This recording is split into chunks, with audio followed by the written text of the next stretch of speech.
Bab 251. Nama, CEO berbahaya penulis, Ni. Darcy, plus matikan mengatur ulang. Mendengar ini, Gu Hao tercengang. Ada sesuatu yang tidak terduga di antara matanya. Dia membuka mulutnya dan hendak mengatakan sesuatu.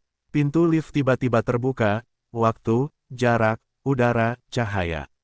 Tiba-tiba, mereka semua di penjara. Udara menjadi sunyi dan menakutkan. Melihat dia belum berbicara, Siatong terkejut membuka matanya, tapi melihat pria di depanku tidak tahu kapan harus menoleh, melihat keluar dari lift. Dan sebuah tangan masih di bahunya, tidak pernah lepas. Siatong, yang matanya melihat ke masa lalu, tidak dapat menahan diri untuk tidak terkejut. Saya tidak tahu kapan, Qin Mucai muncul di luar lift. Dia siap memasuki lift dan melihat Siatong dan Gu Haoran. Seperti jenderal yang tidak bisa dipercaya berhenti, sepasang mata biru tua di dalamnya sudah suram. Menatap wajahnya, dan akhirnya berhenti di bahunya yang jatuh pada sepasang telapak tangan besar, kaku. Di belakangnya, seseorang sudah mulai mendesak lift. Siatong merasa ketiga orang itu diblokir di sini saat ini, dan itu sungguh tidak baik. Jadi dia memimpin untuk keluar dari lift. Gu Haoran mengikutinya dari dekat, tapi tangannya secara spontan menahannya. Apa yang kamu lakukan di sini? Siatong bertanya pada Qin Muci dengan nada yang tidak terlalu bagus. Pulanglah bersamaku. Qin Muci ingin menariknya, tapi dia mengelak. Saya tidak menginginkannya. Dia menolak dengan sangat sederhana. Konfrontasi kedua orang itu sama seperti tadi malam, dan suasananya sangat canggung. Saat itu, Gu Haoran tiba-tiba berkata, Tuan Qin, apakah Anda keberatan jika saya berbicara sedikit dengan istri saya? Mata Qin banyak beralih dari Siatong dan tertuju padanya. Saya pikir meskipun saya keberatan, Tuan Gu, Anda tidak akan diam, bukan? Gu Haoran berkata sambil tersenyum, mungkin kata-kataku bisa membantu Tuan Qin, mungkin. Qin Muci menatap Siatong lagi, dan melihat bahwa dia sedang condong ke arahnya, sama sekali mengabaikannya. Jelas sekali dia masih marah di dalam hatinya. Bahkan sekarang dia memaksanya kembali. Aku khawatir itu sia-sia. Membaca ini, dia memutuskan untuk mengambil langkah. Saya harap Tuan Gu menepati janjinya. Di sudut terpencil di lantai pertama gedung, Gu Haoran bersandar di dinding tirai kaca di belakangnya. Kamu bilang mobil Qin banyak muncul di lantai bawah pada malam kecelakaan Xia Wanlin. Siatong mengangguk, saya yakin saya tidak salah membacanya. Setelah beberapa hari saudara perempuan saya mengalami kecelakaan, saya sangat sedih melihat Xiang Yuan begitu sedih, dan anak yang hilang di perutnya. Saya berulang kali menanyainya, berharap dia bisa memberiku penjelasan, tapi dia selalu ceroboh dan bodoh. Aku benar-benar tidak tahu harus berbuat apa. Aku mengerti. Saya akan sangat sedih jika orang-orang terdekat di sekitar saya menyembunyikannya dari saya seperti ini, dia berkata. Petik 2. Tapi, dia menambahkan, tidak baik bagimu untuk keluar begitu saja sebelum semuanya jelas. Lagi pula, kamu hanya melihat mobilnya malam itu, dan kamu tidak benar-benar melihatnya. Mungkin ada kesalahpahaman. Petik 2. Tetapi ini sangat sulit bahkan polisi pun bingung. Saya benar-benar tidak tahu harus mulai dari mana. Kata-kata Siatong tiba-tiba terdengar, dia memikirkan suatu hal. Video pengawasan pada malam kecelakaan Xia Wanlin hilang. Selain si pembunuh, dia tidak bisa memikirkan siapapun yang begitu ingin mencuri video dan menghancurkan barang bukti. Lantas, bisakah pemilik video ini secara tidak langsung membuktikan bahwa dialah pembunuh adiknya? Selama Anda menemukan videonya, bisakah Anda mengatakan yang sebenarnya? Membaca ini, Siatong melangkah mundur, kamu benar, aku seharusnya tidak terlalu gegabah sebelum semuanya menjadi jelas. Di luar gedung, Qin Muzi berdiri dengan punggung, tangan kanannya berdiri tegak di sampingnya, memegang setengah batang rokok di antara ujung jarinya, dan mengeluarkan gumpalan kabut. Wajahnya agak kabur karena asap, hanya garis indah sisi tubuhnya yang terlihat. Mendengar suara langkah kaki, dia menoleh ke belakang dan melihat Siatong datang. Dia segera mematikan puntung rokok di tangannya. Ulurkan tangan untuk menggendongnya, pulanglah. Siatong ini sedikit menghindar, tapi berpikir, tetap biarkan dia memegangnya. Dia tidak bertanya padanya apa yang dia lakukan tadi malam dan mengapa dia bersama Gu Haoran malam ini. Dia bahkan tidak menyebutkan apa yang baru saja dia bicarakan dengannya. Diam-diam membawanya ke dalam mobil. Siatong juga tidak berbicara, menundukkan kepala dan mengikat sabuk pengamannya.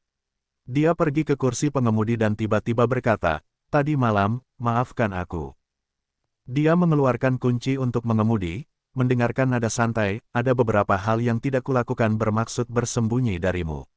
Aku tidak ingin kamu mengetahuinya. Aku tidak ingin kamu terlibat di dalamnya." Dia mencondongkan tubuh dan memegang tangannya, "Aku hanya berharap kamu bisa menjauh dari kekacauan dan melakukan apa yang kamu inginkan, memiliki barang-barangku dengan senang hati, kau tahu." Di bawah tatapannya, Siatong mau tidak mau melepaskan tangannya dari telapak tangannya, "Tetapi Qin Muzi, tahukah kamu bahwa kamu egois?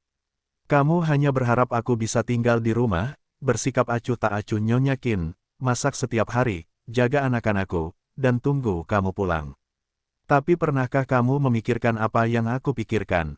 Dia tertegun. "Kamu tidak memberitahuku apapun, kamu tidak memberitahuku apapun. Kamu pikir kamu hebat, kamu ingin mendukungku. Tapi tahukah kamu bahwa kamu hanya akan membuatku semakin ngambek? Kali ini, adikku meninggal, tapi aku bahkan tidak punya hak untuk mengetahui kebenarannya. Jika waktunya tepat, aku akan menceritakan semuanya. Ini bukan sekarang. Apakah yang disebut waktunya tepat? Apakah Anda juga memiliki keputusan akhir?" Siatong mencibir, memejamkan mata dan berkata, "Aku lelah. Aku tidak ingin bicara lagi. Ayo mengemudi." Dia berhenti dan sepertinya agak pengap. Dia mengangkat tangannya untuk menghancurkan kemudi. Dia menahannya dan perlahan-lahan meletakkannya dan menyalakan mesin. "Rumah sakit, pintu bangsal, Qin banyak. Saya berhenti selama 2 detik, berjalan masuk. Luka tembak Surwo sebulan yang lalu sudah banyak pulih. Dia diperkirakan akan keluar dalam beberapa hari. Dalam setengah bulan terakhir, dia takut membuat Siatong tidak bahagia, jadi dia tidak pernah datang menemuinya. Sekarang dia akan meninggalkan rumah sakit, dia harus pergi menemuinya. Di bangsal, jika Su melihat seseorang datang, dia tiba-tiba bersembunyi di balik selimut. Dia hanya menunjukkan matanya keluar dan menatap Qin Mucai. "Kamu." Begitu dia berbicara, dia segera bersembunyi di pelukan staf medis di sampingnya seolah dia ketakutan. Di matanya yang tampak aneh, Qin Muci sangat aneh, ada apa dengan dia? Para medis melindunginya dan berkata, "Saya tidak yakin. Konon gadis itu baru saja tertembak dan tertembak dari belakang. Akibatnya, 2 malam ini akan selalu terjadi keruntuhan emosi karena teriakan, juga dikatakan ada yang ingin membunuh." Dia sambil memegang bantal berkata, "Bayinya baik-baik saja, ibu melindungimu dan sebagainya. Kami curiga ada yang salah dengan suasana hatinya." Kemudian, setelah melihat rekam medisnya, saya menemukan bahwa dia memiliki riwayat penyakit mental selama 2 tahun, jadi kali ini kemungkinan kambuh. Qin Muci mengerutkan alisnya dan mengambil langkah ke arahnya. Tanpa diduga, dia langsung menyusut menjadi bola. "Apakah dia selalu begitu?" Dia bertanya. "Tidak juga." Staf medis berkata, "Saya sudah bersikap normal sebelumnya.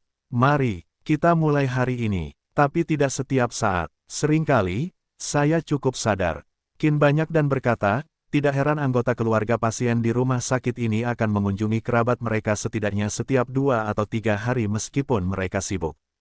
Hanya gadis ini yang sendirian. Dia selalu sendirian. Tidak heran dia mendengar celaan dalam kata-katanya. Qin Mucai berkata dengan lemah, "Kamu keluar dulu." Staf medis keluar dan membuka pintu. Melihat satu-satunya orang yang mengenalnya keluar dari bangsal, Surwo waspada dan meraih selimutnya. Qin Muci menatapnya dengan mata yang rumit. Dia tidak tahu apakah ketidaksadarannya itu benar atau salah. Faktanya, ketika dia bertemu Lin Manru, dia tahu bahwa dia adalah seorang yatim piatu dan dibesarkan di panti asuhan. Dengan nilai-nilainya yang sangat bagus, dia melanjutkan ke universitas dengan beasiswa, dan kemudian pergi ke Jerman sebagai siswa pertukaran. Ketika saya besar nanti, saya berhubungan dengan beberapa kerabat di masa lalu, dan saya tahu bahwa orang tua saya meninggal ketika dia masih kecil, baru saja lahir. Karena identitasnya terlalu tak tertahankan, Qin Hansheng pernah sangat menentang dia untuk bersamanya. Dia sudah lama mengetahui bahwa di balik penampilannya yang kuat dan ceria, dia memiliki hati yang sangat sensitif. Mungkin karena dia ditinggalkan ketika dia masih kecil, jadi dia takut diabaikan dan dilupakan. Dia pernah membalas pesan singkat kepadanya karena rapat serikat mahasiswa dan mematikan ponselnya, tetapi dia menelepon kembali untuk selama beberapa jam. Dia tahu bahwa sebenarnya yang paling dia takuti adalah diabaikan. Dia duduk di samping tempat tidur, menghadapi ekspresi paniknya, ketegangan di wajah pria itu sedikit mengendur, dan dia melambai padanya, kemarilah. Di Villa Lake Garden, Xia Tong, sambil menggendong seorang gadis cantik, melihat buku dongeng di tangannya, tetapi pikirannya tidak dapat berkonsentrasi sepanjang waktu. Dia terus melihat ruang kerja di lantai atas. Malam ini, Niseng datang menemuinya. Mereka mengobrol lama di ruang kerja, dan mereka bahkan tidak punya waktu untuk makan malam. Ia mengaku sedikit penasaran. Tiba-tiba, sepasang kepalan tangan berwarna merah muda menghantam dadanya, dan terdengar suara manis, "Bu." Xia Tong pulih, melihat buku cerita dan terus menceritakan kisahnya. Pada suatu ketika, ada seorang anak yang suka berbohong. Suatu hari, dia menipu orang-orang di desa dan berkata, "Serigala datang, ini dia serigala." Akibatnya, ketika serigala yang asli datang, semua orang tidak akan mempercayainya. Petik 2. Bu, kenapa orang-orang tidak percaya kalau serigala akan datang kali ini? Tanyaku penasaran, karena anak itu menipu mereka sebelumnya, jadi nanti semua orang tidak percaya padanya. Tapi berbohong sekali bukan berarti berbohong selamanya. Dia menundukkan kepalanya, semakin bingung, seperti sayangku. Aku suka berbohong dan menipu kue coklat ayahku, tapi sayangku juga mencintai ayahku. Apakah karena kamu berbohong kepada ayah dan mengatakan bahwa kamu mencintainya? Xia Tong menyentuh kepala putrinya dan berkata, "Kamu benar mengatakan itu. Sungguh salah memandang orang karena satu hal, lalu selalu memakai kacamata berwarna untuk melihatnya." "Bagaimana denganmu, Bu?" Xia Guoguai bertanya, "apakah kamu tidak akan pernah mempercayainya lagi karena orang lain telah menipumu?" Kata-kata Xia Tong terhenti, dan dia tiba-tiba teringat bahwa Qin Mucai telah menipunya untuk pergi ke Makau sebelumnya. Kemudian, dia sepertinya tidak sepenuhnya percaya padanya. Dia membuka mulutnya hanya untuk mengatakan, tapi melihat Ran sedang memegang nampan makanan ringan dan sepertinya bersiap untuk naik ke atas. Xia Tong meletakkan buku itu, bangkit dan bertanya, "Apakah itu dikirim ke kamar Tuan Muda?" Ran mengangguk, "Iya." Xia Tong menghampiri dan mengambilnya, "Berikan padaku." "Seberapa bagus? Inilah yang harus saya lakukan. Bagaimana saya bisa menyusahkan Anda, Nyonya?" Ran berkata, "Saya capek duduk. Saya ingin berjalan-jalan. Bagaimanapun, itu hanya camilan. Biarkan aku datang dan bermain denganmu." Melihat Xia Tong sangat bersikeras, Ran harus setuju.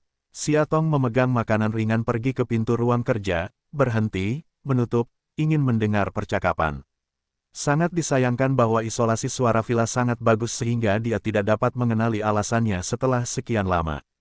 Hanya beberapa kata yang dapat didengar, tetapi sangat samar. Dia menempelkannya lagi, dan ingin mendengarnya lebih jelas, tetapi pintu terbuka saat ini. Wajah tenang Niseng terkejut. Xia Tong mengobrol sebentar, mundur selangkah. "Nona Xia." Ketika dia kembali, dia menyapa. Melihat dia benar-benar malu, dia bertanya, "Apakah Nona Xia camilan untuk Musao?" Xia Tong mengangguk, "Ya." Wajahnya sebenarnya tidak bisa menahan pengeritingan. Qin Mucai di pintu juga berdiri dan berkata, "Karena kamu di sini, masuklah." Seng kembali ke Qin Mucai dan berkata, "Bawahanku akan pergi dulu." Qin Mucai mengangguk. Xia Tong menundukkan kepalanya dan masuk. Dia merasa bahwa setiap langkahnya sepertinya berada di bawah tatapannya, yang membuatnya semakin sesak. Dia meletakkan piringnya dan bersiap untuk pergi, tapi dia menahannya. Dia berjalan ke arahnya dan berkata, "Saya baru saja berdiskusi dengan Niseng tentang daftar cinta sepanjang masa di luar negeri." Xia Tong melangkah mundur, "Kamu tidak perlu membicarakan hal ini denganku." Dia mengusap pergelangan tangannya dan terdiam beberapa saat. "Saya sudah lama memikirkan tentang apa yang Anda katakan kepada saya di mobil hari itu. Menurut saya apa yang Anda katakan itu sangat benar." Xia Tong mendongak dan memberinya tatapan aneh. "Aku hanya ingin melindungimu di villa kecil ini. Kupikir itu baik untukmu. Sebenarnya itu tidak adil. Di masa depan, saya akan mencoba yang terbaik untuk memberitahu Anda apa yang bisa saya katakan, dan saya tidak akan membiarkan Anda memikirkannya sendirian. Kamu tidak perlu." Dia menariknya ke samping dan duduk. "Tentang adikmu, aku sedang menyelidikinya baru-baru ini, tapi aku belum menjelaskannya. Banyak hal yang hanya spekulasi, jadi aku tidak ingin mengatakannya sekarang."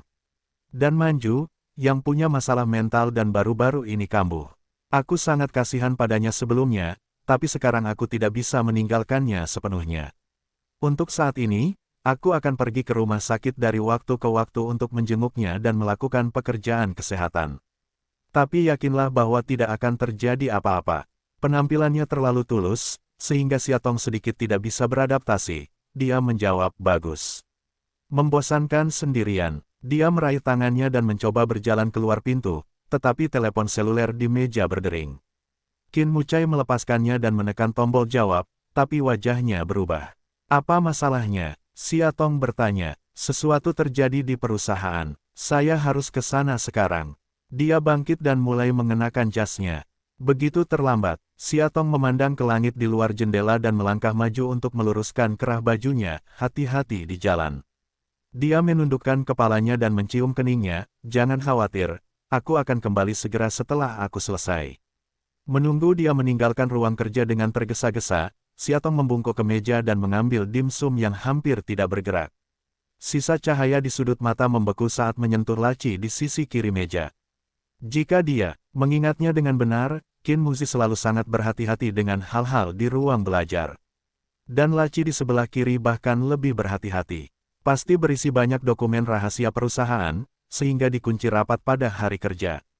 Jarang dibuka seperti sekarang. Siatong ragu-ragu untuk berdiri di depan meja, beberapa tidak bisa menggerakkan kakinya. Apakah kamu ingin melihat itu? Mungkin ada sesuatu di dalamnya yang sudah lama Anda ragukan dan ragukan. Anda hanya perlu membukanya dengan lembut, dan mungkin banyak hal yang bisa terungkap.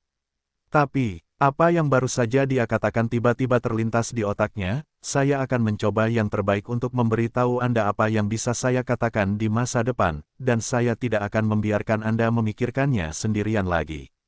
Ada juga kebingungan yang indah, tetapi berbohong tidak berarti selalu berbohong. Dia berdiri di sana beberapa saat dengan nampan, dan akhirnya memutuskan untuk berbalik dan berjalan keluar. Dia suaminya, dan dia harus percaya padanya. Bahkan anak-anak yang menggembalakan domba terkadang mengatakan yang sebenarnya. Dia seharusnya tidak marah pada semua hal setelahnya karena kesalahannya. Itu tidak adil baginya, bahkan lebih tidak adil lagi bagi dia dan cintanya. Siatong turun ke bawah, menyerahkan nampan ke ruang tamu, dan berlari, yang sedang bermain dengannya di ruang tamu, berkata, ayo kita taruh makanan ringan ini dulu, dan makanlah ketika Tuan Muda kembali. Ran mengangguk, oke. Siatong duduk, memeluk Gao Guai dan membenamkan kepalanya di lehernya. Gao Guai segera mengulurkan lengan gemuknya dan memeluk erat Siatong. Sayang, Siatong menghela napas, kamu bisa melihat lebih baik daripada ibu. Kamu benar, ibu terlalu sewenang-wenang. Karena bunuh diri Xiao Wanlin, Siatong tidak bisa tidur nyenyak selama beberapa hari. Mungkin dia terlalu lelah. Dia tertidur begitu dia menyentuh bantal. Bangun tengah malam, sisi tempat tidur masih kosong. Siatong dengan enggan membuka matanya dan melihat otak di meja samping tempat tidur. Saat itu sudah jam 4 malam. Dia belum kembali. Apa yang sedang terjadi? Dia belum pernah seperti ini sebelumnya. Dia membalikkan badan, rasa kantuk yang semula kental, tiba-tiba seolah asapnya menghilang. Setelah membolak-balikkan tempat tidur beberapa kali, dia akhirnya memutuskan untuk duduk dan pergi ke kamar sebelah untuk mencari 2 buku untuk menghabiskan waktu. Tepat ketika dia mengangkat selimut dan hendak memakai sepatunya, ponsel di meja samping tempat tidur tiba-tiba bergetar dan sebuah pesan singkat masuk. Siatong mengambilnya, dan kata, Su Ruo, muncul dalam kegelapan. Apakah itu dia? Siatong ragu-ragu, tapi masih menekan tombol lihat, sebuah pesan muncul di pandangannya, ingin tahu di mana dia.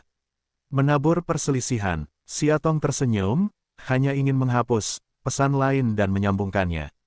Tangan Siatong untuk menghapus pesan teks menjadi kunci tampilan. Berbeda dari pesan teks sebelumnya, kali ini pesan multimedia. Sebuah gambar muncul di layar, hati Siatong tercekik. Foto tersebut memperlihatkan seorang pria dan seorang wanita berbaring di tempat tidur dengan bahu dan lengan terbuka dari selimut.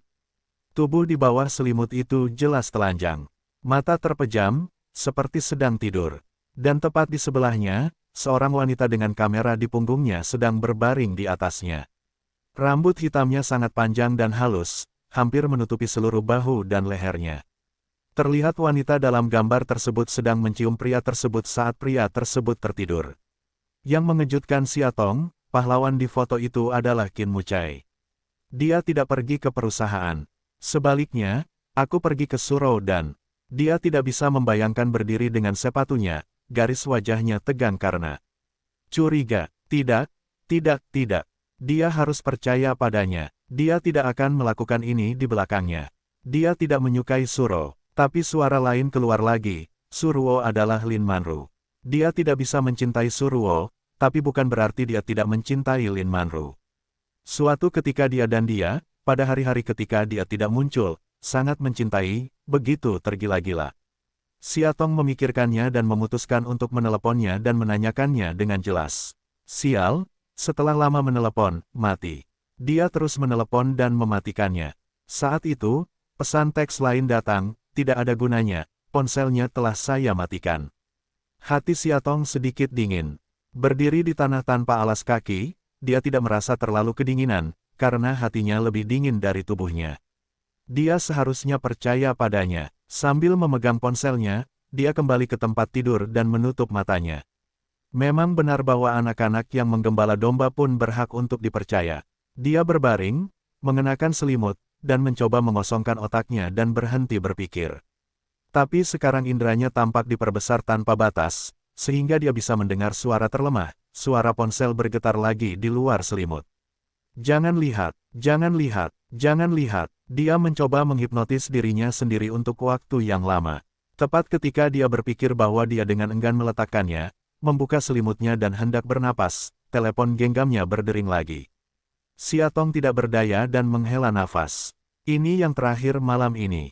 Setelah mengawasinya, dia pergi tidur. Tidak peduli apa, dia tidak mau mendengarkan siapapun. Dia hanya akan menunggu dia kembali besok dan mendengarkan penjelasannya sendirian. Sambil mengulurkan tangannya, dia mengambil ponsel dingin itu ke dalam selimut, menggoyangkan ujung jarinya dan menekan tombol centang lagi.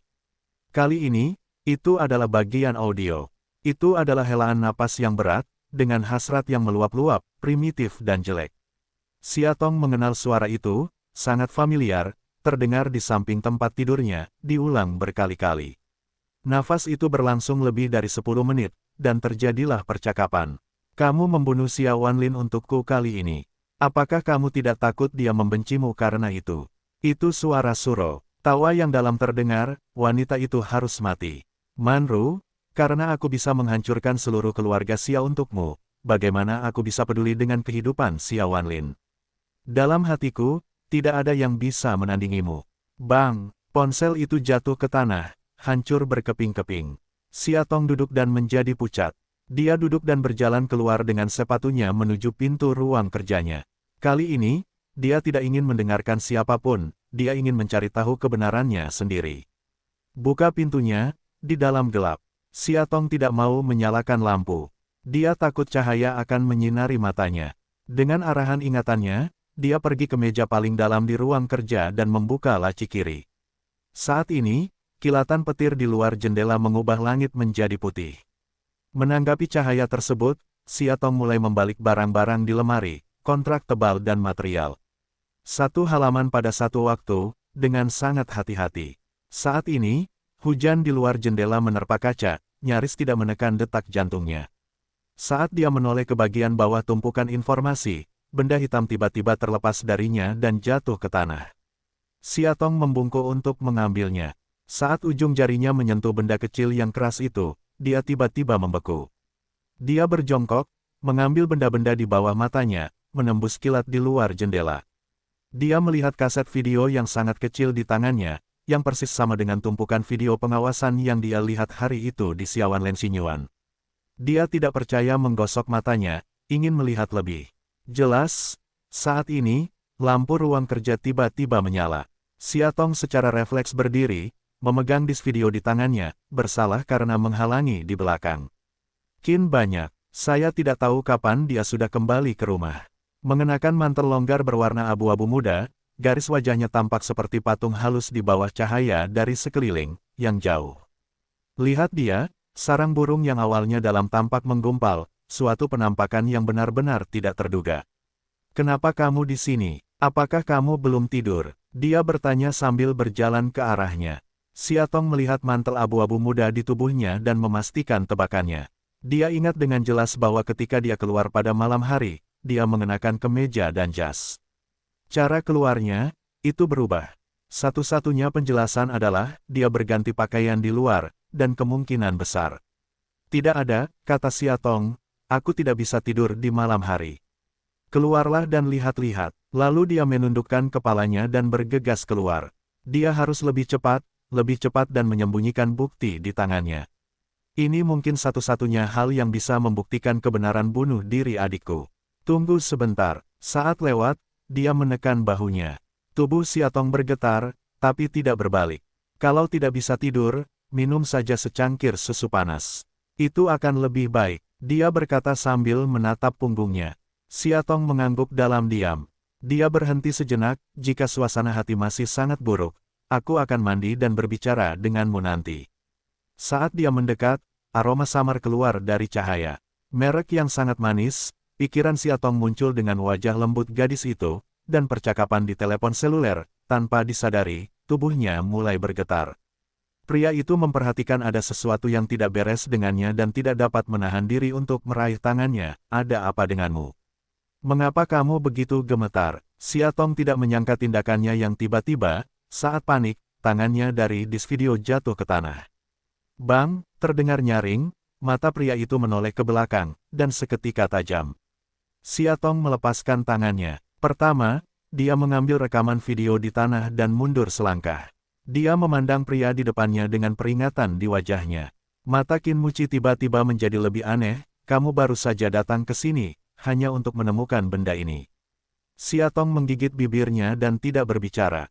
Dia mengulurkan tangannya, Xiaotong, berikan padaku. Jangan, dia melangkah mundur, Qin banyak. Kamu membunuh adikmu, bukan? Kenapa lagi kamu mencuri video ini? Pasti ada bukti di dalamnya yang membuatmu. Dia memotongnya, matanya lebih pucat, jangan biarkan aku mengatakannya untuk kedua kalinya, Xiaotong, berikan aku. Xiaotong dengan putus asa menggelengkan kepalanya, berbalik dan berlari keluar. Dia dengan mudah memeluknya dari belakang dan ingin mengambil barang-barang di tangannya. Xiaotong membuka mulutnya dan menggigit lengannya. Yi, ada darah mengalir di lukanya. Dia menahan rasa sakit di lengannya dan mengulurkan tangannya yang lain untuk mematahkan telapak tangannya. Xiaotong bertarung sampai mati, tapi dia tidak bisa menandingi kekuatannya. Jari-jarinya patah dan disk videonya jatuh ke tanah. Dia akhirnya melepaskannya untuk mengambil video yang jatuh ke tanah. Dari awal hingga akhir, ia tak takut apa yang ada di video itu terbongkar, karena tidak ada bukti bahwa ialah pembunuhnya. Dia hanya kedinginan, hati dan paru-parunya seperti ini, dan hatinya, berulang kali menjelaskan sebagai imbalan atas ketidakpercayaannya. Dia tidak tahu kesalahan apa yang telah dia lakukan. Sebelumnya, dia tidak pernah segan-segan menjelaskan apapun. Orang yang selalu merasa peduli padamu akan percaya meski kamu tidak mengatakannya. Dan tidak peduli denganmu, kamu tidak perlu berbicara dengannya. Dia telah memberikan terlalu banyak contoh untuknya dan hampir menurunkan harga dirinya hingga hancur. Tapi tetap tidak bisa mengubah sedikit pun kepercayaannya. Sambil memegang video itu, dia melangkah mundur dan menatapnya. Mata tidak lagi panas dan lembut, menjadi aneh dan dingin.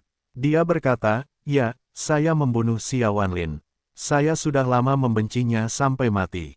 Sekarang, dia sudah mati. Ada catatan pembunuhan saya di video ini. Tapi sayangnya, Xiaotong, Anda tidak akan pernah bisa menggunakannya untuk membuktikan kejahatanku. Dia melemparkan video itu ke bawah kakinya dan menghancurkannya di depannya. Mata Xiaotong, tidak percaya terbuka lebar. Setelah semua ini, dia sepertinya tidak ingin melihatnya sekilas, dia melewatinya dan melangkah menuju pintu. Dengan suara dentang, pintu ruang kerja dibanting. Xiaotong duduk di tanah, wajahnya kosong antar pribadi. Pada malam yang penuh badai, angin terasa dingin dan guntur terdengar di sebagian besar langit yang gelap, yang membuat orang merasa takut. Di jalan, sebuah mobil melaju. Tiba-tiba, sepasang suami istri di dalam mobil melihat sesosok tubuh tergeletak di pinggir jalan diguyur hujan deras. Dan hujan yang berkumpul di bawah bayangan telah menjadi merah. Mobil berhenti dan berhenti. Wanita parubaya itu keluar dari mobil dengan payung dan setengah menggendong wanita muda yang tergeletak di tanah. Apa kabar? Para wanita memejamkan mata, wajah mereka menjadi biru akibat hujan, rambut terangkat, dan alis berkerut, yang jelas menunjukkan rasa sakit yang luar biasa. Menutup perutnya dengan satu tangan, dia mengerang, "Anak-anak." Para wanita parubaya menemukan bahwa lebih banyak warna darah yang keluar dari tubuh bagian bawah wanita di depan mereka, menyebar ke seluruh dunia. Di udara juga tercium bau warna darah. Apa masalahnya? Pria parubaya itu pun turun dengan membawa payung. "Suamiku, gadis ini sepertinya mengalami keguguran. Bawa dia ke mobil dan ayo ke rumah sakit." "Ini," pria parubaya itu ragu-ragu, "jika gadis ini bangun, kami akan memukulnya. Dia harus memikirkannya." "Oh, bagaimana aku bisa mengatur sebanyak itu sekarang?" Wanita parubaya itu mendesak, "Jika Anda tidak mengirimnya ke rumah sakit lagi, saya khawatir orang dewasa tidak dapat menyimpannya." Keesokan harinya, Villa Huyuan. Qin Muci sarapan sambil membalik koran. Xia Guo berdiri di kursi di sebelahnya, minum susu, tapi matanya menatap pintu dari waktu ke waktu, sedikit ceroboh. Setelah beberapa saat, dia meraih meja, naik ke Qin Mu dan bertanya, "Ayah, di mana ibu? Mengapa kamu tidak melihatnya sepanjang pagi?" Mendengar pidatonya, Qin Mu meletakkan koran itu. Ketika dia meninggalkan ruang kerjanya pada pukul 5 pagi, dia mengunci diri di kamar sendirian. Dia sangat bosan sehingga dia tidak mau peduli tentang apapun dan tidak mau mendengarkan apapun. "Saya tidak tidur sepanjang malam." Di pagi hari, begitu dia keluar dari kamar, Ran segera menemukannya dan mengatakan bahwa istrinya telah menghilang. Awalnya dia sedikit panik, kemudian, dia memikirkannya dan menenangkan diri. Tadi malam, dia sudah membicarakan hal ini. "Saya khawatir di masa depan, dia tidak membutuhkannya untuk mengurus urusannya." Dia menyentuh kepala putrinya dan berkata, "Ibumu ada urusan. Dia akan kembali sebentar lagi." "Benar-benar, saya tidak terlalu percaya. Cepat selesaikan makanmu, berkemas dan pergi ke taman kanak-kanak. Saat kamu pulang nanti, Mama akan kembali."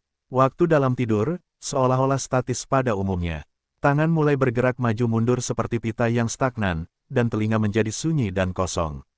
Kadang-kadang, terdengar beberapa langkah kaki kecil, yang hanya terdengar sedikit saja.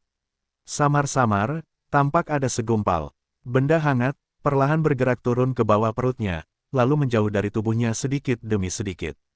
Dalam mimpinya, dia mengulurkan tangannya dengan ngeri, mencoba memegang kelompok hangat itu, tetapi tidak mungkin. Dia hanya bisa membiarkan peralatan dingin, bolak-balik di tubuhnya, mekanis dan putus asa. Setelah sekian lama, ketika dia membuka matanya lagi, dia hanya melihat langit-langit putih di atas kepalanya. Ada juga suara bising bolak-balik atau panggilan atau ketidaksabaran di rumah sakit, bau desinfektan yang menyengat. "Di mana ini? Apakah ini rumah sakit? Tapi kenapa dia ada di sini?" Pertanyaan yang tak terhitung jumlahnya melayang di benak saya. Xia Tong mengulurkan tangan, ditopang di papan tempat tidur, dengan enggan ingin membiarkan dirinya duduk. Tapi hanya keras, dia lemah untuk berbaring. Dia tidak bisa melakukan upaya apapun. Seluruh tubuhnya selembut genangan lumpur. Yang lebih membuatnya takut adalah perutnya rata. Tidak ada lagi sentuhan asli yang sedikit cembung. Kekuatan di tubuhnya ditarik dari keempat anggota tubuhnya sedikit demi sedikit, dan kelumpuhan menyebar ke seluruh tubuhnya. Semua pikiran dan ekspresinya memadat pada saat ini. Ada apa dengan dia? Tiba-tiba, dia tampak gila dan membunyikan alarm di samping tempat tidur. Setelah beberapa saat, sekelompok perawat berlari masuk. "Nona, ada apa denganmu?" Kegelisahan membuat suara Xia Tong tanpa sadar meninggi. "Ada apa denganku? Ada apa denganku?" Dia takut untuk meraih sudut pandang seorang perawat wanita. "Dokter, bantu aku memanggil dokter, aku ingin dokter." "Bagus, bagus." Perawat kecil itu jelas ketakutan olehnya dan mundur dengan panik. "Saya akan memanggil dokter untuk Anda sekarang." Beberapa menit kemudian, seorang dokter wanita berusia 50-an masuk. Begitu Xia Tong melihatnya, dia segera mengerahkan seluruh kekuatannya, duduk dan bertanya, "Dokter, ada apa dengan saya? Ceritakan apa yang terjadi." Dokter membuka tangannya yang terkepal, duduk di samping tempat tidur dan berkata dengan sungguh-sungguh, "Nona, Anda pingsan di jalan kemarin malam dan diselamatkan di sini oleh pasangan yang lewat. Malam itu kami menemukan bahwa Anda mengalami pendarahan vagina di tubuh bagian bawah, disertai kontraksi uterus paroksismal dan pelepasan plasenta. Saat itu keadaan sangat berbahaya. Jika tidak diperhatikan maka akan mati." Jadi setelah pemungutan suara dari semua dokter, saya memberikan operasi persalinan yang diinduksi kepada kangen. Pada akhirnya, walaupun tidak ada anak, untunglah orang dewasa itu selamat. Apa? Mendengar ucapan itu, seluruh tubuh Siatong terkejut. Kamu bilang anak itu tidak punya. Dokter mengangguk dengan berat, ya, dalam situasi awal, kami tidak dapat memikirkan solusi lain selain menyerahkan anak itu. Siatong bersandar di sandaran tempat tidur, putus asa dan bingung. Sama seperti ada benih kecil yang aneh di dalam tubuhnya, yang akan memecahkan cangkangnya dan berkecambah, tetapi akhirnya dibasmi dengan kejam. Siatong mencubit telapak tangannya. Sepertinya ada rasa sakit yang tak tertahankan di antara kelima jari itu. Rasa sakitnya telah menyebar dari telapak tangannya hingga ke lubuk hatinya. Dia membenamkan kepalanya di antara lututnya dan berkata, "Terima kasih, dokter. Anda keluar dulu. Saya ingin istirahat." Dokter menepuk pundaknya dan berjalan keluar pintu. Ketika pintu ditutup, dia tiba-tiba tampak melepas semua pakaian kuatnya dan mulai menangis. Awalnya hanya menangis dengan suara lirih, hingga akhirnya hampir meratap. Tidak ada lagi saudara perempuan, tidak ada lagi anak, bahkan Qin pun tidak banyak lagi. Dia tidak tahu apa yang tersisa. Saya tidak tahu di mana jalan di depan. Lake Villa, Niseng menyelesaikan pekerjaannya, ada sesuatu seperti ada yang tercekat di tenggorokan, sepertinya saya tidak tahu bagaimana mengatakannya. Sadar akan keraguannya, Qin Muci menatapnya, jika ada yang ingin Anda katakan, kamu tahu aku benci keraguan-raguan orang. Itu Musao. Niseng berkata, 2 hari ini, bawahan akhirnya mengetahui keberadaan Nona Xia. Petik 2. Qin Muci melihat formulir laporan di tangannya, dan mencium bahwa wajahnya tidak bergerak 1 sen pun. Nona Xia sekarang berada di rumah sakit Engsin. Dikatakan bahwa dia telah menginduksi persalinan di rumah sakit ini 2 kali, beberapa hari yang lalu. Pria itu menyerahkan laporan itu dan pulih seperti biasa setelah beberapa saat. Niseng tertegun. Dia tidak tahu apa yang dia ingin dia lakukan. Apakah Anda ingin mengantar Nona Xia pulang? Atau, Musao, apakah Anda perlu saya pergi ke rumah sakit dan membawa Nona Xia kembali? Qin Muci menandatangani laporan dan menyerahkannya kepadanya, beritahu Direktur Wang bahwa laporannya jauh lebih baik daripada sebelumnya. Niseng membawakannya kepadaku, apa yang terjadi dengan Nona Xia? Niseng, Qin Mujue memotongnya, apakah kamu ada waktu luang? Niseng menundukkan kepalanya, saya tidak berani. Mata Qin Muci menjadi dingin, jika kamu punya waktu luang, lakukan yang terbaik untukku. Ada cukup banyak hal di perusahaan. Apakah kamu masih ingin mengurus urusan wanita? Maaf, tuan mudamu. Keluar, suara Qin Mucai lebih dingin. Niseng mengambil laporan itu dan keluar dari villa. Begitu dia keluar, Qin Mucai menghancurkan nampan buah di atas meja teh ke tanah. Dia mendengar bunyi dentang, dan kaca itu pecah ke tanah. Ada apa, tuan muda? Ran, yang sedang membersihkan kamar di lantai 2, menjawab. Tidak ada. Qin Muzi menyingkirkan jari-jarinya yang terpotong oleh pecahan kaca dan berkata, kualitas pelat kaca ini tidak bagus. Saya akan membeli yang lebih baik di sore hari. Di klinik bedah rumah sakit, Gu Haoran bersandar di meja dan memandangi dokter dan perawat yang lewat di luar pintu. Di kursi di sebelahnya duduk pacar barunya, Jorana. Mungkin salah jika mengatakan bahwa pacar barunya juga baru pertama kali dia bertemu. Jorana Jiaodidi memegang luka kecilnya sendiri, mengeluarkan beberapa tetes jarinya, dan sepasang siumei dengan paksa dipelintir menjadi karakter Sichuan. Dokter, saya benar-benar tidak perlu menghilangkan flu. Tidak, kamu hanya perlu bertarung jika digigit anjing. Puff, Gu Haoran, yang berada di sampingnya, hampir mematahkan gongnya dan tertawa. Jorana memandangnya dan melanjutkan, apakah itu perlu anti-inflamasi? Tidak, titik. Apakah Anda perlu infus? Tidak, suara dokter sedikit gelisah. Bukan ini atau itu. Bagaimana kamu bisa menjadi dokter? Jorana berdiri dengan gusar. Sayang, jangan marah. Gu Haoran memeluk pacarnya yang bertemu dengannya. Ada sedikit ketidaksabaran di matanya, tapi wajahnya penuh perhatian. Saya mendengar bahwa ada pameran perhiasan yang diadakan oleh Heng Huan pada jam 3 di pusat perbelanjaan. Setelah Anda selesai memperhatikan jari Anda, bagaimana kalau kita pergi menontonnya bersama? Mencium ucapannya, Jorana yang baru saja kembali marah, putramu langsung cerah, benarkah? Dia melihat arlojinya dan berkata, ya Tuhan, ini sudah jam 1:30. Ayo pergi sekarang. Tapi jari-jarimu. Dia mengambil jari-jarinya yang ramping dan mendesah, sepasang tangan yang begitu indah punya telah hancur karena luka sekecil itu. Aku khawatir tidak akan lebih baik jika aku tidak memberi mereka infus selama 1 jam. Tidak apa-apa sayang. Jorana memeluknya dan berkata, dibandingkan dengan urusanmu, tanganku bukan apa-apa. Kemudian Jorana bersandar malu-malu padanya dan berjalan bersamanya menuju gerbang. Dalam perjalanan, Gu Haoran tertarik dengan percakapan beberapa perawat di sepanjang jalan. Ah, wanita itu sungguh menyedihkan. Dia tidak makan apapun selama beberapa hari. Dia mengandalkan larutan nutrisi untuk bertahan hidup setiap hari. Ya, saya dengar saya hamil 5 atau 6 bulan sebelumnya. Akibatnya, anak saya tiba-tiba menghilang. Saya pasti sengsara. Tentu saja ibu dan anak itu ada hubungannya. Hanya saja wanita ini sudah lama dirawat di rumah sakit, kenapa suaminya tidak datang menjenguknya? Mungkinkah wanita di luar berkolusi dengan pria kaya yang sudah menikah dan sedang mengandung seorang anak, tetapi laki-laki itu tidak menginginkannya? Patah hati, anak itu hilang lagi. Sayang sekali. Jadi, hal yang paling sulit dipercaya di dunia ini adalah patah mulut seorang laki-laki. Gu Haoran yang sedang menggendong Jorana tanpa sadar mengulurkan tangannya dan menyentuh bibirnya. Pada saat itu, suara lain masuk, sehingga tubuhnya tiba-tiba makan. Apa yang kamu bicarakan? Saya pernah melihat wanita itu. Pada perayaan kegiatan tertentu Tiseng, dia berdiri di sampingnya sebagai istri Presiden Qin banyak dari Tiseng.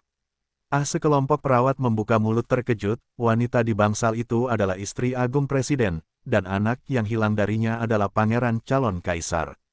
Gu Haoran melepaskan tangannya di pinggang Jorana, berjalan cepat ke arah perawat, dan bertanya dengan tenang, apa yang kamu bicarakan?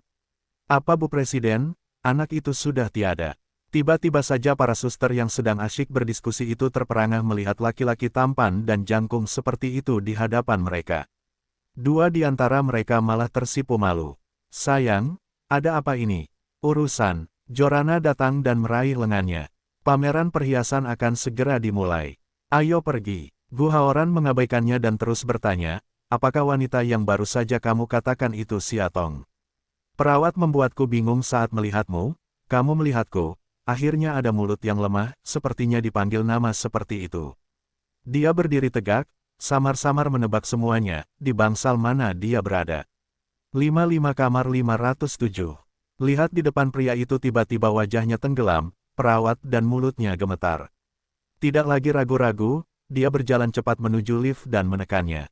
Ketika pintu lift terbuka, dia hendak masuk, dan Jorana yang memakai sepatu hak tinggi baru saja muncul dengan terengah-engah, sayang, peragaan perhiasan.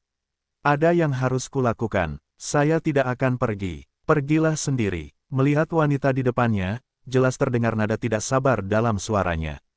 Aku sendiri yang pergi, Jorana tidak bisa mempercayai telinganya. Gu Haoran benar-benar kesal padanya, dan didikan yang baik membuatnya tidak bisa marah pada wanita di depannya.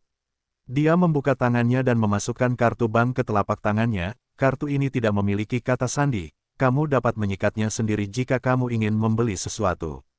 Begitu mata Jorana berbinar, dia menambahkan, ini waktu istirahatku biaya tambahan.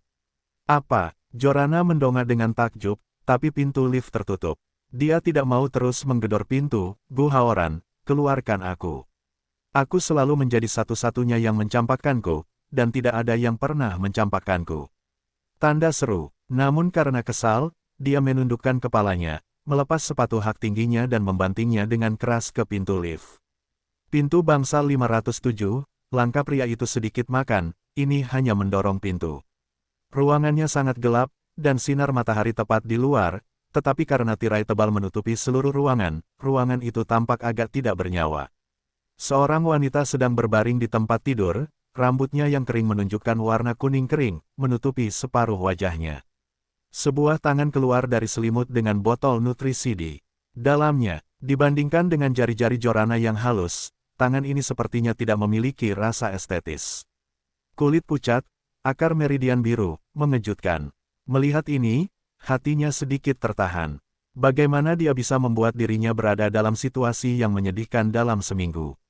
Pria itu pergi ke jendela dan hendak membuka tirai agar sinar matahari bisa masuk. Tiba-tiba, Suara lemah terdengar dari ranjang rumah sakit, tidak. Tangannya berhenti dan dia berbalik. Siatong di ranjang rumah sakit membuka matanya. Pipi pucatnya tampak sedikit kering dan lemah. Mata abu-abunya melihat bahwa itu adalah dia. Dia tertegun dan melontarkan sedikit rasa malu dan panik. Apa yang kamu lakukan di sini? Melihat dia sepertinya hendak duduk, dia berjalan di belakangnya dan meletakkan bantal di belakangnya. Nada suaranya bukannya tanpa nada menggoda, jika aku tidak datang, apakah kamu akan mati di sini dengan tenang? Siatong meringkuk dan ingin tertawa, tapi dia tidak bisa. Dia menarik kursi dan duduk di sampingnya, kamu tidak bisa mati. Sebelumnya di Makau, aku mengajakmu makan dan bermain. Jika aku tidak pergi ke Prancis sebelum kamu mati dan memintamu kembali, aku tidak akan melakukannya, jangan berdamai. Dengan nada mengeluh dan sedih, Siatong akhirnya tidak bisa menahan tawa. Dia tetap manis seperti biasanya. Tampaknya Anda bisa menghadapi apapun dengan ejekan dan ejekan. Melihat kembali dirinya sendiri, dia selalu tidak bisa keluar dari rasa sakit. Ketika Siatong bangun, dia secara tidak sengaja menabrak punggung tangannya yang ada jarum di dalamnya. Dia hampir menangis kesakitan. Melihat ini, Gu Haoran tiba-tiba mencondongkan tubuh ke sisi tempat dia bergelantungan sedikit dan mencabut jarum dengan larutan nutrisi di punggung tangannya. Siatong memegang tangannya, apa yang kamu lakukan? Dia berkata sambil tersenyum, jika kamu benar-benar ingin hidup, kamu dapat bertahan hidup tanpa melawan benda ini, jika kamu ingin mati, apakah lebih baik mengeluarkannya? Siatong terhalang oleh kata-katanya, dan beberapa kata diblokir. Dia mengangkat selimutnya dan mengangkatnya. Siatong kehilangan keseimbangan, tanpa sadar memeluk lehernya, dan berkata tanpa sengaja, apa yang kamu lakukan? Kamu sudah lama tidak melihat matahari. Sebagai mantan pacar, aku merasa punya kewajiban untuk menyelamatkanmu dari pacaran. Siatong, menurutmu kamu adalah pangeran yang menyelamatkan kecantikan tidur. Dia berjalan keluar sambil memeluknya dan menatapnya, aku seharusnya menjadi pangeran yang paling menyedihkan dalam sejarah, karena bukan kecantikan tidur yang kuselamatkan, melainkan nenek kecantikan tidur. Nenek apa? Siatong sedikit bingung. Ketika dia bereaksi, dia tidak bisa menahan diri untuk melolong, kamu adalah nenek dari kecantikan tidur. Tidak, kamu adalah kakek dari kecantikan tidur. Dia menyipitkan matanya dan membuka matanya sambil tersenyum, sungguh menyenangkan nenek dan kakek dari putri tidur, pasangan alami. Siatong, apakah ini pengakuan tersirat? Petik 2. Di luar rumah sakit, dia membawanya ke rekan pengemudi mobil, lalu duduk di kursi pengemudi dan mengeluarkan kunci untuk mengemudi. Tubuh yang mengeluarkan cairan nutrisi sangat kosong, hanya dalam satu pukulan, Siatong lelah terengah-engah, dia bertanya, kemana kita akan pergi? Dia berkedip dan berkata secara misterius, itu rahasia.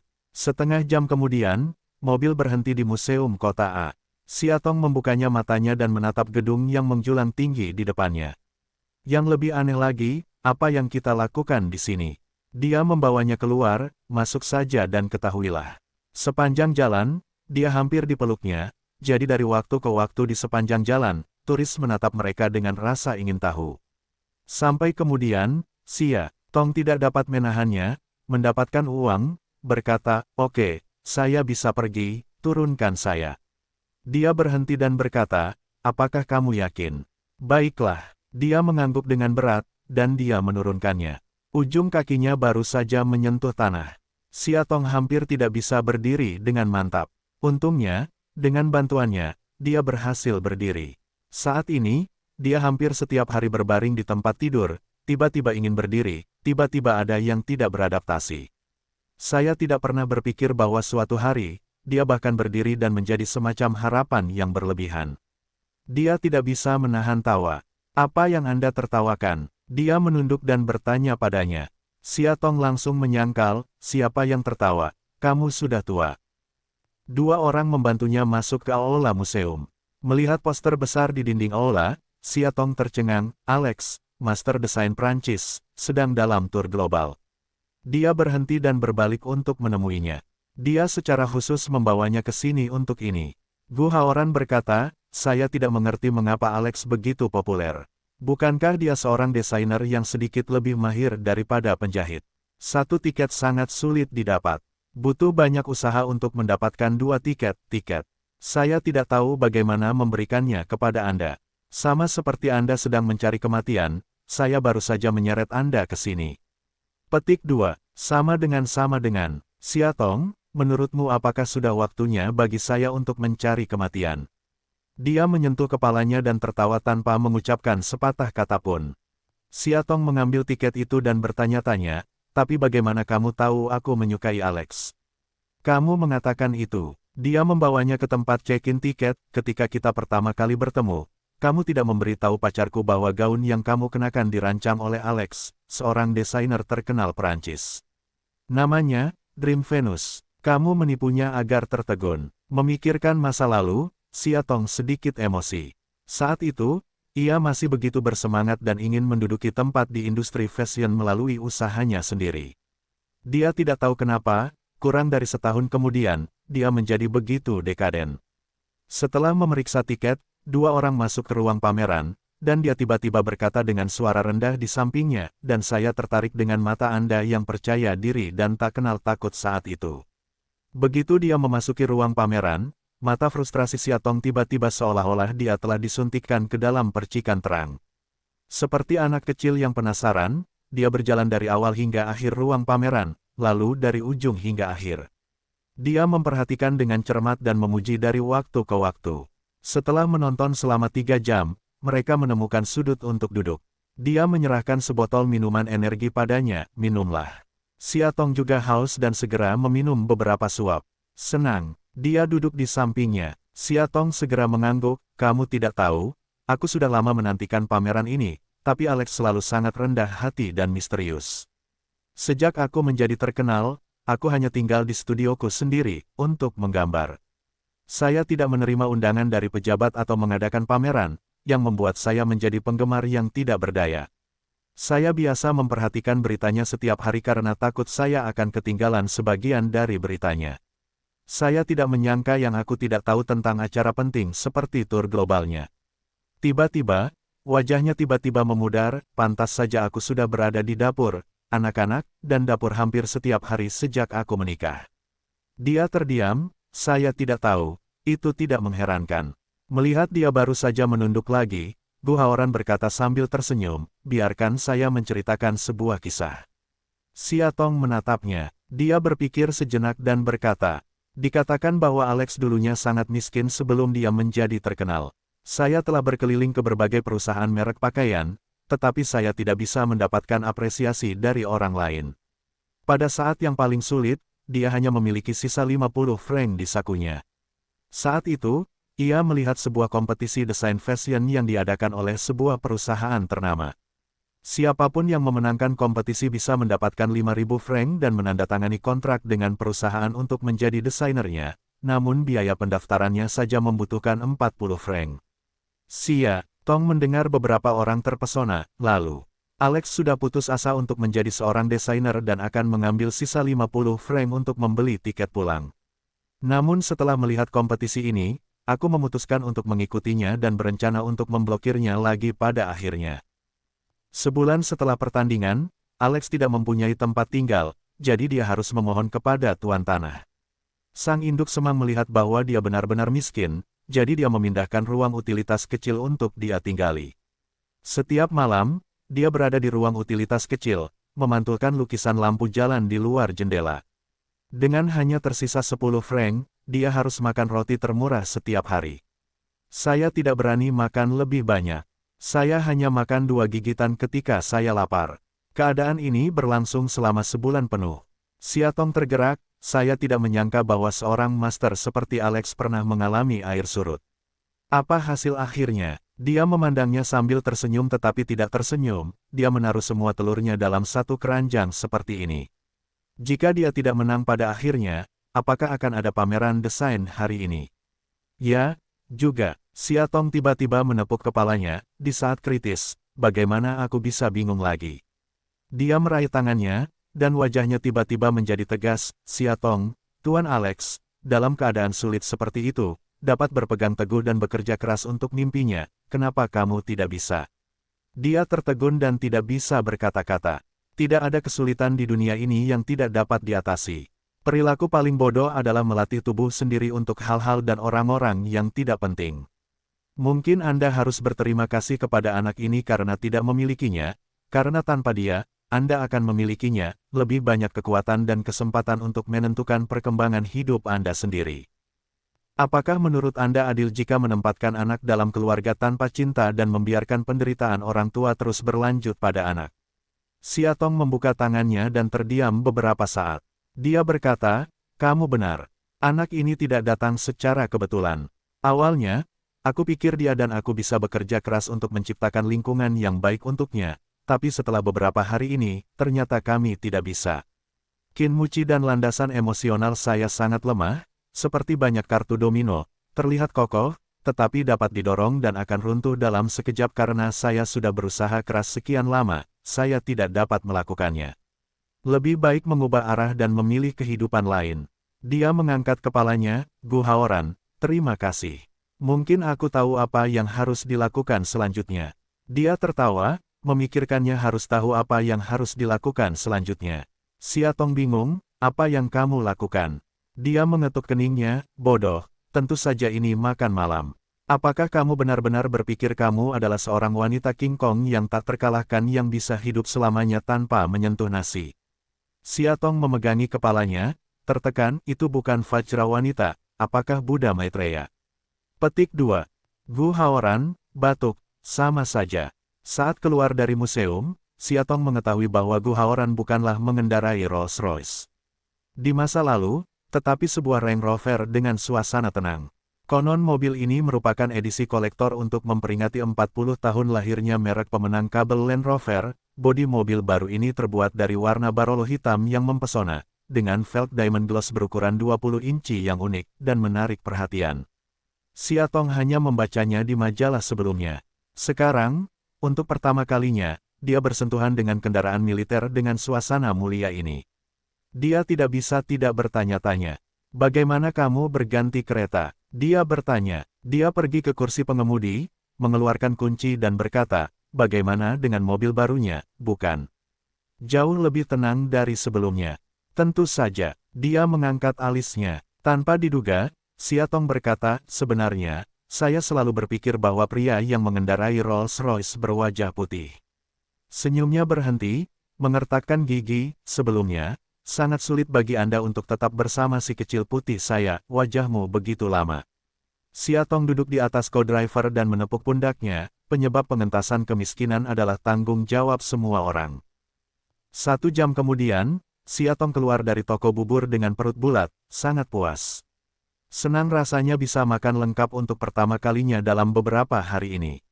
Di dalam mobil, dia tiba-tiba berkata perlahan, "Apa, gadis malang, aku lupa memberitahumu sesuatu."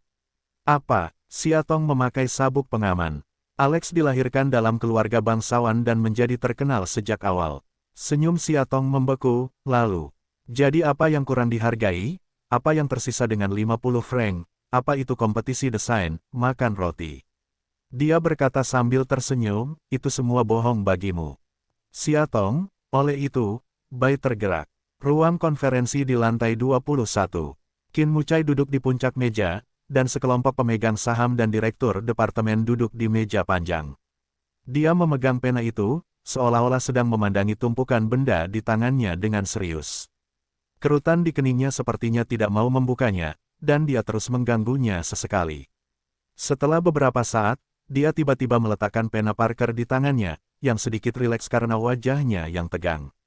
Dia berkata, "Pertemuan hari ini akan diadakan di sini dulu.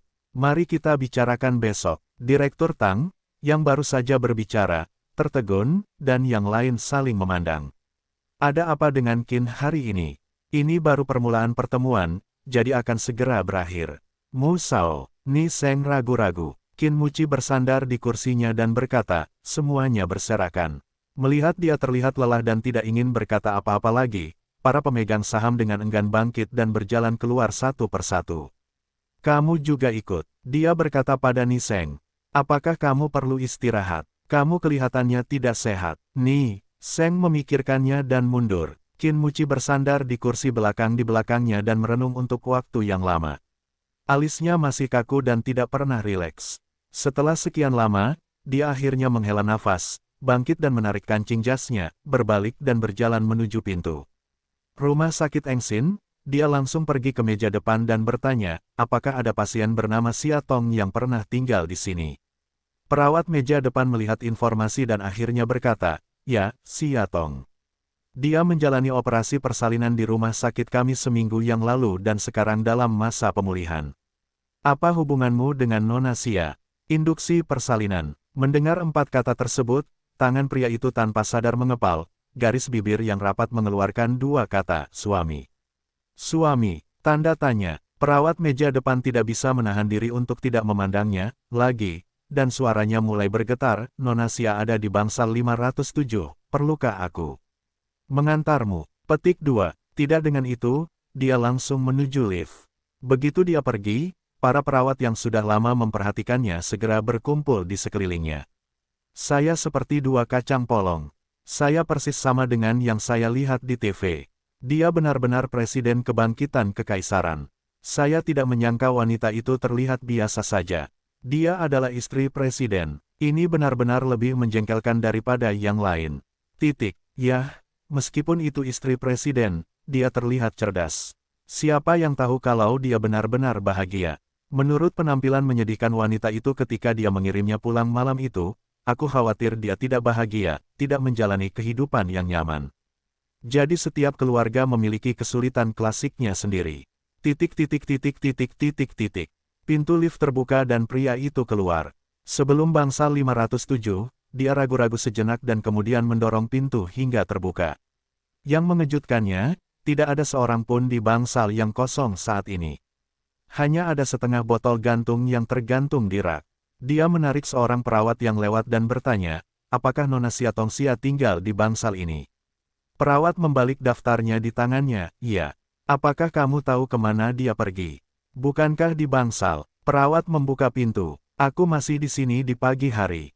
Bagaimana aku bisa menghilang setelah beberapa saat? Sementara, perawat berkata, mungkin saya sudah lama tinggal di bangsal dan keluar jalan-jalan. Anda bisa menunggu di sini. Petik 2. Kinmuchi masuk ke bangsal, di depan ruangan sangat gelap, tirainya tertutup rapat, secercah cahaya pun tidak bisa masuk. Meja dan kursinya sangat bersih, tapi karena terlalu bersih, kurang bercita rasa hidup. Ada baskom bunga aster yang mekar di ambang jendela. Sayangnya, daunnya layu dan menguning. Jelas, pemiliknya tidak merawatnya dengan hati-hati. Disinilah dia tinggal hari ini. Tidak ada sedikit pun amarah, yang ada hanyalah kematian. Mata dalam pria itu sedikit menyipit. Dia pergi ke jendela dan membuka tirai. Matahari masuk. Dia mengikat tirai, hendak pergi, tapi matanya tertarik pada sepasang sosok di luar jendela. Di depan pintu rumah sakit, Gu Haoran berhenti, membantu Xia Tong membuka pintu dan berkata, oke, waktunya turun. Kita menyelinap keluar dari rumah sakit. Jika kita tidak kembali ke rumah sakit, kita akan berakhir, takut perawat akan membuatmu kram dan tulang terkelupas. Xia Tong mengusap kelopak matanya dan melihat ke gedung rumah sakit di depannya. Dia sedikit enggan, di sini lagi. Akhir-akhir ini aku mencium bau desinfektan, dan aku merasa ingin muntah. Dia membimbingnya keluar, apa yang bisa kulakukan? Kamu sekarang adalah pasien. Konon keguguran adalah lebih berbahaya daripada melahirkan anak, jika Anda tidak menjaganya dengan baik. Apakah Anda berencana menjadi Lin Daeyu seumur hidup? Xia Tong tertawa, kamu tahu dengan jelas gelombang. Dia mengikutinya keluar, meraba perutnya dan berkata, kamu benar-benar membuat lubang di dalamnya. Kamu sudah makan begitu banyak, tapi sekarang kamu belum mencernanya. Enak sekali. Apakah itu? Dia memperhatikan perutnya dengan buruk, apakah Anda membutuhkan saya untuk meningkatkan pencernaan Anda? Mengatakan, sepasang cakar ke arah perutnya meregang di masa lalu, Xia Tong sibuk setelah bersembunyi, 2 orang tertawa. Masuk ke gerbang rumah sakit, naik lift, masuk ke bangsal baru saja masuk, Xia Tong menyadari ada yang tidak beres dengan ruangan itu. Gu Haoran, aku tidak membuka tirai sebelum pergi, kan? Dia meletakkan barang-barang yang telah dibelinya di atas meja dan mengendus-endus ke jendela. Mungkin setelah kamu pergi, perawat membukakan ruangan untukmu ketika mereka melihat bahwa ruangan itu terlalu gelap. Benarkah? Xia Tong bijaksana. Baiklah, baiklah. Dia mendorongnya ke tempat tidur, melepas sepatunya, menutupi selimutnya dan berkata, singkatnya, akhir-akhir ini, kamu tinggal di rumah sakit dan menjaga dirimu baik-baik. Jika membosankan, telepon aku kapan saja, tahu. Xia Tong mengangguk. Dia menambahkan, di rumah sakit, kita harus mendengarkan dokter dan perawat, dan jangan memilih apa yang akan dimakan. Kamu terlalu lemah saat ini. Kamu harus menebusnya. Xia Tong terus mengangguk. Dan ini yang kubelikan untukmu. Melihat dia sepertinya siap berbicara tanpa henti, Xia Tong akhirnya mengibarkan bendera putih dan menyerah. Gu Haoran, apakah kamu sudah bereinkarnasi menjadi biksu Tang? Bagaimana kamu bisa begitu bertele-tele? Dia berhenti, jika saya adalah biksu Tang, Anda akan menjadi Zubaji. Ya, saya Zubaji. Xia Tong menjulurkan jarinya dan mengubah hidungnya menjadi hidung babi. Dia berkata sambil tersenyum, Tuan, saya tidak berani mendengarkan Anda. Tiba-tiba, mata hitam di depannya tiba-tiba menghilang, tanpa peringatan apapun padanya. Xia Tong tanpa sadar mengangkat matanya, tetapi merasakan ujung hidungnya sedikit panas. Bibirnya di hidungnya hanya bertahan sesaat, di punggung yang sangat cepat. Pria itu menepuk kepalanya dan berkata sambil tersenyum aneh, baiklah, saya sudah selesai. Magang, saya akan datang menemui Anda di malam hari. Selesai berkata, jangan tunggu dia buka mulut, jalan angkuh. Xia Tong menatap punggungnya, tanpa sadar menyentuh dadanya, naik turunnya begitu nyata, dengan irama detak jantung, kuat dan bertenaga. Di sudut luar bangsal, Qin Muci berbalik perlahan. Di jalan, cincin berlian sebening kristal jatuh ke tanah. Di bawah cahaya, ia berkelap-kelip dengan cahaya yang menyilaukan. Berbaring dalam diam. Setelah itu, Xia Tong beristirahat di bangsal selama lebih dari setengah bulan. Dalam setengah bulan terakhir, dia sangat kooperatif dengan persyaratan dokter dan perawat. Dia meminum obat ketika waktunya minum obat, dan juga tidak ambigu kapan waktunya makan. Selain itu, Gu Haoran akan membawakannya semua jenis subtonik setiap 2 hari sekali. Hanya setengah bulan kemudian, tubuhnya hampir pulih, bahkan lebih baik daripada sebelum kecelakaan. Baru saja berada di rumah sakit selama periode waktu ini, Xia Tong ingin patuh. Saya tidak tahu apakah dia pandai di taman kanak-kanak. Apakah dia diintimidasi? Apakah Qin Mucai merawatnya dengan baik? Apakah dia merindukan ibunya? Begitu banyak keraguan dan pikiran, mengganggunya hampir gila, Xia Tong tidak bisa menahan diri untuk tidak membungkuk dan menggaruk rambutnya. Gu Haoran, yang sedang membaca di waktu santai, tiba-tiba menjadi bodoh. Dia meraih tangannya dan berkata sambil tersenyum, apa yang kamu lakukan? Aku tidak tertarik pada babi baji, jadi aku akan menjadi raja keras saja. Xia Tong tertekan dan membuka mulutnya. Dia pikir tidak ada gunanya mengatakan kata-kata ini padanya. Dia tidak mengatakan apa-apa, namun dia menutup bukunya dan bertanya, Anda akan keluar dari rumah sakit dalam 2 hari. Apakah Anda punya rencana untuk masa depan? Dia menundukkan kepalanya dan tidak berkata apa-apa. Apakah kamu akan pulang? Dia mencoba bertanya. Xia Tong segera menggelengkan kepalanya. Tidak mungkin. Dia tidak memiliki kesempatan untuk kembali ke asal. Memori, sebaik apapun kamu menyembunyikannya, sekuat apapun kamu berusaha melupakan dan menggantinya. Pimpinlah, tapi ini seperti toples mabuk kejahatan timur dan racun barat, yang hanya akan membuat Anda mengingatnya lebih jelas dan lebih dalam. Dan malam itu, semuanya terjadi, setiap kata yang diucapkannya, setiap ekspresi wajahnya, setiap luka telah menjadi duri di hatinya. Dia memisahkan diri, melarikan diri, dan hampir melakukan yang terbaik. Sekarang, bagaimana Anda bisa membiarkan diri Anda terjatuh lagi? Xia Tong berbalik, mengeluarkan setumpuk kertas dari belakang dan menyerahkannya padanya. Ada 5 karakter berani, perjanjian perceraian, di sampulnya, yang sangat mengejutkan. Apakah kamu akan bercerai? Gu Haoran bertanya. Xia Tong mengangguk, iya. Tidak ada penyesalan. Nada tegas, iya. Dia tertawa dan mengulurkan tangannya, selamat, Nona Xia, Anda akan segera dilahirkan kembali. Xia Tong tersenyum melawan cengkeramannya, dia berkata sambil berpikir, tetapi juga memberi selamat pada diriku sendiri, memiliki kesempatan untuk mengejarmu lagi. 3 hari kemudian, di Villa Huyuan, Qin Musai meletakkan kertasnya di atas meja teh, melepas kacamatanya dan mengusap alisnya. Ran, yang berdiri di sampingnya, segera naik dan bertanya, Tuan muda, apakah Anda ingin saya menuangkan secangkir teh untuk Anda? Tidak, kamu mau makanan penutup apa? Tidak, kamu mau makan malam apa? Aku akan pergi berbelanja sekarang.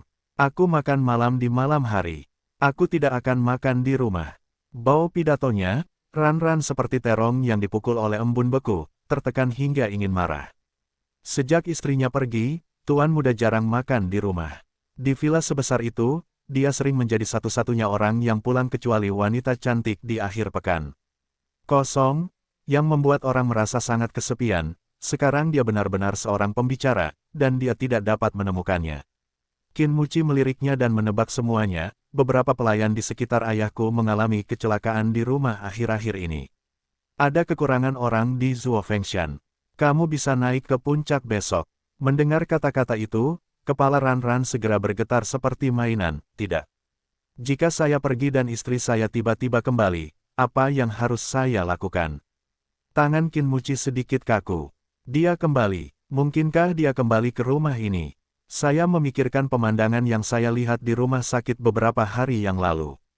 Sekarang dia takut dia tidak memiliki perasaan terhadap keluarga ini, sayang dan dia. Saat ini, bel pintu villa berbunyi. Itu pasti Niseng. Qin Muci bersandar di sandaran sofa di belakangnya dan berkata, pergi dan buka pintunya. Ran berlari untuk membuka pintu. Ketika dia melihat orang di luar pintu, dia langsung berseru kaget, Nyonya, ini kamu. Kamu akhirnya kembali. Ran-Ran dengan senang hati menarik Siatong masuk. Sosok di sofa tiba-tiba berdiri dan berbalik. Saat ini, dia jelas kurus, tapi dia terlihat cukup baik. Terlihat bahwa Gu Haoran baik padanya. Ada beberapa garis pandang di belakangnya, selalu membara di punggungnya. Siatong berbalik dan melihat ke arah sofa. Dia tidak mengganti sandal yang diserahkan Rana, tidak usah repot-repot. Nadanya sopan, sehingga membuat Ran-Ran sedikit terkejut, Nyonya. Siatong menepuk pundaknya, ada yang ingin kubicarakan dengan tuan muda. Tak perlu dikatakan lagi, gadis kecil yang cerdas itu segera mengerti, Ran-Ran naik ke atas dulu. Setelah berbicara, dia harus ingat untuk makan di rumah. Ran-Ran membelikan makanan kesukaannya. Siatong mengangguk sambil tersenyum, bagus. Melihat gadis kecil itu berlari menaiki tangga, dia mengalihkan pandangannya kembali dan menatapnya di sofa. Senyum ringan, hanya ketenangan. Bagaimana kamu tahu kamu sudah kembali? Dia memeluk lengannya dengan nada sarkastik, tapi menyesalinya begitu dia selesai. Dia tidak bermaksud mengatakan itu, dia hanya. Siatong tidak marah, jadi dia membentangkan setumpuk kertas di depannya, aku kembali hari ini untuk ini. Qin Muci menundukkan kepalanya. Ketika dia melihat kata-kata, perjanjian perceraian, matanya tiba-tiba menjadi acuh tak acuh. Dengan suara bodoh, perceraian. Ya, Siatong pergi ke posisi di seberangnya dan duduk, saya kembali hanya untuk bercerai. Dia mengerutkan kening, pandangan yang benar-benar tidak terduga, beri aku alasan. Apakah ada alasan untuk bercerai? Siatong Kiao, Qin banyak, kamu seharusnya tidak menjadi orang yang suka terlibat dengan hal-hal yang tidak berguna seperti itu. Jika kamu menginginkan alasan, aku dapat memikirkan 1.000 dan 10.000 untukmu, tetapi apakah kamu memerlukan hal-hal palsu itu? Alasan sebenarnya, kamu harusnya tahu lebih baik dariku. Aku tidak akan setuju. Dia menghapus perjanjian itu, Siatong, jika kamu ingin bercerai, kamu tidak akan pernah mendapatkan hak asuh atas anak yang baik. Meski begitu, kamu harus. Petik 2. Ya, dia memotongnya, matanya tegas, bahkan jika saya tidak mendapatkan hak asuh yang baik untuk saat ini, saya akan bercerai. Tetapi Anda dapat yakin bahwa ini tidak akan pernah terjadi seumur hidup. Di masa depan, saya pasti akan kembali. Petik 2. Dia menatapnya, tidak menyangka bahwa dia akan membakar perahu untuk mengatakan kata-kata seperti itu, bahkan jika tidak ada hak asuh yang patuh, tetapi juga untuk membedakan dengan jelas dengannya. Itukah cara dia membencinya? Benci menyerahkan segalanya. Siatong membungkuk dan mengambil perjanjian yang tersebar di karpet. Dia memimpin penandatanganan di sisinya sendiri dan menyerahkannya kepadanya, tidak ada gunanya berdiri diam. Sebelumnya, saya mungkin memilih untuk bertahan sementara karena bayi di perut saya. Tapi sekarang, tidak lagi. Qin banyak, saya tidak bisa berbuat apa-apa, hentikan aku untuk melarikan diri dari rumah yang menyesakkan ini. Demi kesabaran anak-anak, rumah yang tercekik, melarikan diri dia memandangnya dengan dingin, beberapa mengerti. Jadi begitu, itu sebabnya dia pergi ke rumah sakit untuk proses persalinan yang diinduksi. Untuk menyingkirkannya, dia bersusah payah. Dia bisa dianggap kelelahan. Dia tertawa, penuh ejekan pada diri sendiri, menarik perjanjian di tangannya, menandatangani namanya dan melemparkannya kembali. Berbalik, dia tidak ingin melihatnya lagi dan berkata dengan kaku, setelah perceraian, saya akan meninggalkan properti Villa Huyuan untuk Anda. Sedangkan untuk divisi saham dan real estate lainnya, saya akan menunjuk seorang pengacara untuk berbicara dengannya, kamu secara khusus. Sebagai seorang pria, dia tidak akan pernah membiarkan wanita menderita pada saat seperti itu. Tidak lagi, Siatong memegang perjanjian itu, dan berkata, saya tidak membayar banyak ketika saya menikah, dan sekarang saya tidak ingin serakah. Saya tidak ingin real estate atau saham apapun, marah, Siatong, apakah kamu harus begitu jelas kepadaku? Mereka semua mantan suami, lebih baik membedakannya. Satu-satunya permintaanku adalah aku ingin bertemu denganmu akhir pekan ini, kata Sia. Dia mengerucutkan bibirnya dan tidak berkata apa-apa. Apakah tidak apa-apa? Dia bertanya lagi. Dia duduk dan berkata, terserah kamu. Itu bagus. Siatong menunduk dan memasukkan perjanjian itu ke dalam tas, saya akan melakukannya lagi di akhir pekan. Dia berhenti sejenak, jika kita memiliki kesempatan untuk bertemu di jalan di masa depan, saya harap kita semua bisa berpura-pura tidak mengenal satu sama lain dan lewat. Dia tertawa, jika itu yang kamu inginkan, maka aku tidak keberatan. Jilid 5 Kelahiran Kembali Nirwana. Jilid 5 Kelahiran Kembali Nirwana. Setelah keluar dari Villa Huyuan, Siatong melihat kembali ke rumah yang dia tinggali selama hampir setengah tahun, dan akhirnya berbalik dan pergi. Tak jauh dari situ, pintu kabel Land Rover terbuka. Gu Haoran bersandar di mobil dan menertawakannya. Siatong berjalan mendekat dan duduk di kursi co-driver, mengapa kamu ada di sini? Bukankah aku sudah memberitahumu untuk tidak datang? Dia menyalakan mesin dan kamu berkata, aku tidak takut padamu, seorang wanita muda yang sudah bercerai, akan melompat ke sungai dan bunuh diri. Aku di sini untuk menyelamatkanmu. Siatong tertawa, bagaimana mulutmu bisa begitu murahan? Mulutku tidak hanya murahan, tapi juga manis. Maukah kamu mencobanya? Lalu dia mendatangiku sambil tersenyum. Dasar, Siatong mendorong wajahnya menjauh. Apa yang akan kamu lakukan sebagai langkah pertama setelah perceraian? Dia berkata bahwa, Siatong memejamkan mata dan bersandar pada bantal empuk di belakangnya. Langkah pertama, tentu saja, adalah istirahat yang baik. Saya akan mengunjungi Yisue Chang di Australia dan bersantai. Udara di Australia bagus. Ini benar-benar tempat yang bagus, tapi, dia muncul lagi, membiarkanmu pergi sejauh ini untuk menemui pria lain, aku tidak khawatir. Siatong melirik ke arah dia curiga, apakah aku ada hubungannya denganmu? Bisakah kamu tenang? Pria yang menggigit sapu tangan, tidak masalah. Siatong tertawa dan melanjutkan, saya memiliki persahabatan yang sangat murni dengan Yisue Chang. Suatu kali saya berpikir saya menyukainya, tetapi kemudian saya mengetahui bahwa saya hanya memujanya sebagai idola yang sempurna. Ketika saya kembali dari Australia, saya akan benar-benar mulai lagi. Di dekat jendela, pria itu menyaksikan mobil militer hitam itu berlari menjauh dan perlahan-lahan menurunkan tirai. Tiba-tiba dia melepas mantelnya dan melemparkannya ke sofa. Setelah mendengar suaranya, berlari ke atas turun dan melihat bahwa hanya ada Qin Mucai di seluruh ruang tamu. Dia tidak dapat menahan diri untuk bertanya, di mana nyonya? Qin Mucai terjatuh di sofa, memejamkan mata dan tidak berbicara. Melihat suasana hatinya sepertinya sedang buruk, Ran tidak berani berkata lebih banyak. Saat dia ingin bekerja di dapur, dia tiba-tiba menghentikannya, kamu baru saja mengatakan bahwa kamu telah menyiapkan banyak hidangan yang disukai istrimu. Ran tidak tahu mengapa dia mengangguk, ya. Dia berhenti, suaranya sedikit bodoh, kamu suka makan apa? Bu, dia suka makanan pedas. Dia paling suka suwir ayam pedas goreng kering dan filet ikan rebus. Tapi karena hamil setelah menghindarinya, rasanya tidak bisa makan terlalu berat. Dia selalu tertekan untuk mengatakan itu ketika tuan muda masuk perutnya lahir, dia akan bersenang-senang di restoran masakan Sichuan dan memakannya. Ketika datang ke nyonya rumah, Ran sedikit gembira. Jadi dia suka makanan pedas. Dia tidak tahu, sejak kecil di keluarga Qin, terdapat pelayan profesional dan ahli gizi yang menyesuaikan makanan paling bergizi dan sehat untuk dia danmu. Tentu saja, persyaratannya juga sangat ketat. Kita tidak hanya harus mendapat gizi yang cukup, tapi juga tidak terlalu berat, terlalu berminyak dan terlalu kenyang untuk makan. Alhasil, ia sudah mengembangkan kebiasaan makan ringan sejak kecil. Setiap kali dia mengajaknya keluar, dia memesan sesuai seleranya sendiri. Dia pikir dia menyukainya, tetapi dia tidak tahu bahwa dia selalu mengakomodasi dirinya sendiri. Dia duduk dan berkata, "Malam ini, sebaiknya saya memasak sesuai dengan makanan aslinya." Tuan muda tidak bermaksud melakukan hubungan sosial. Tidak lagi. Dia membuka kedua kancing di kerahnya, menyingsingkan lengan bajunya dan berkata, "Ngomong-ngomong, bawakan aku 2 botol anggur." Ran-Ran membuka mulutnya dan berkata, "Ya, aku akan mengambilnya sekarang." Ding dong. Saat bel pintu berbunyi lagi, dia tiba-tiba berdiri, pergi ke pintu masuk dengan penuh semangat dan membukanya. Ketika dia melihat seseorang keluar, wajahnya menunjukkan kekecewaan yang jelas. Niseng tidak menyangka bahwa Qin Mucai lah yang membuka pintu. "Apa yang kamu lakukan di sini?"